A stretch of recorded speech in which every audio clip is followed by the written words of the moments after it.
आज डीएनए में सबसे पहले हम आपसे एक संवाद करना चाहते हैं और यह संवाद हमारी खबरों और आपकी भावनाओं के बीच विश्वास के पुल की तरह काम करेगा।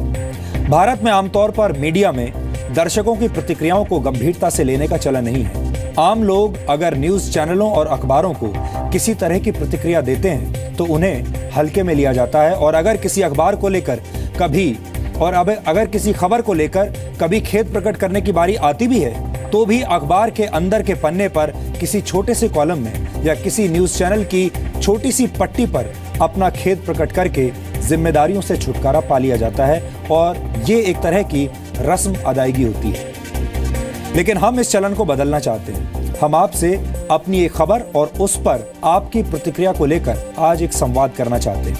हमारा मानना है कि अगर हमारी रिपोर्टिंग से किसी एक व्यक्ति को भी ठेस पहुंचती है तो ये हमारी हार होगी। हम कतार के आखिर में खड़े व्यक्ति तक पहुंचना चाहते हैं, इसलिए हम शुक्रवार को दिखाई गई अपनी एक खबर का जिक्र आज सबसे पहले करना चाहते हैं, क्योंकि इसे लेकर हम काफी बेचैन हैं। शुक्रवार को हमने आपको एक खबर दिखाई थी जिसमें बताया गया था कि किस तरह देश की राजधानी दिल्ली से सटे नोएडा के एक इलाके में बड़ी संख्या में फर्जी डॉक्टर प्रैक्टिस कर रहे हैं। इस खबर को लेकर मेरे पास सोशल मीडिया और ईमेल्स के जरिए आप सबकी बहुत सारी प्रतिक्रियाएं आई हैं। बहुत सारे दर्शकों ने हमें लिखा है और बहुत सारे लोगों को ये लगता होगा, आपको शायद ऐसा लगता होगा कि आपके द्वारा भेजे गए मैसेज और ईमेल्स कोई पढ़ता नहीं और आपकी प्रतिक्रियाएं डस्टबिन या रिसाइकल बिन में चली जाती हैं। लेकिन जी न्यूज़ आज आपको ये बताना चाहता है कि आपके द्वारा भेजी गई हर ईमेल, हर प्रतिक्रिया, हर संदेश बहुत ध्यान से पढ़ा जाता है और उसे गंभीरता से लिया जाता है।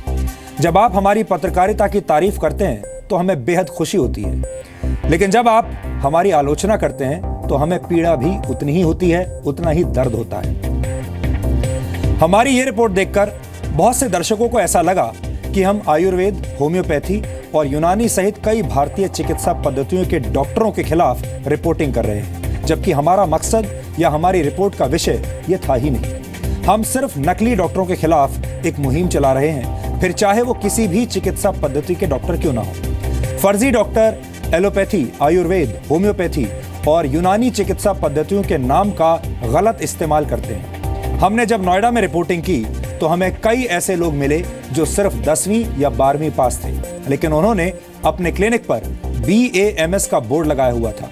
उन डॉक्टरों के पास असलियत में कोई भी मान्यता प्राप्त डिग्री थी ही नहीं।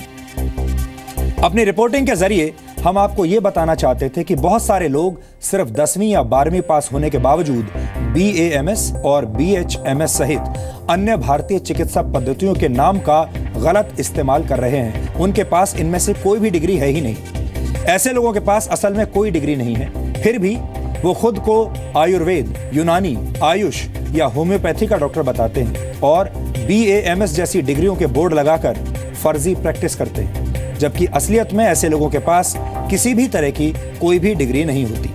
हमारी मुहिम ऐसे ही लोगों के खिलाफ थी। हम भारत की तमाम चिकित्सा पद्धतियों में मान्यता प्राप्त डिग्री हासिल करने वाले सभी डॉक्टरों का सम्मान करते हैं और ये भी कहना चाहते हैं कि ऐसे तमाम डॉक्टर्स जिनके पास सही डिग्री हैं वो वाकई में अच्छा काम कर रहे हैं। हो सकता है कि हम अपनी बात को आप तक ठीक से पहुंचाने में शायद कामयाब नहीं हो सके। हमारा मकसद भारतीय चिकित्सा पद्धतियों के खिलाफ रिपोर्टिंग करना बिल्कुल नहीं है। हम सिर्फ इन पद्धतियों के नाम का गलत इस्तेमाल करने वालों के खिलाफ आवाज उठा रहे हैं। फिर भी अगर हमारी रिपोर्ट से किसी को भी ठेस पहुंची है तो हम आपके सामने निसंकोच आज खेद प्रकट करते हैं।